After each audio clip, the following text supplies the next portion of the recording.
श्रावणी, आता मी फळ्यावर लिहिलेले शब्द बोलणार, तू ऐकायचे आणि कोणता शब्द बोललाय तू ओळखायचा. हा, बोट ठेवायचं. तर पुढे बघ. पेना, पेना, छान, बरोबर.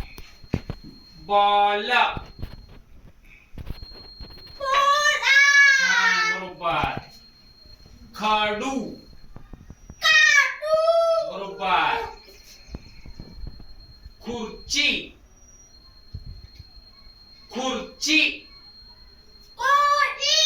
बरोबर. ससा, छान. कान, छान. चमचा, बरोबर. पुस्तक, छान. खिडकी, बरोबर. सगळे शब्द बरोबर आले तुझे, बरोबर, छान.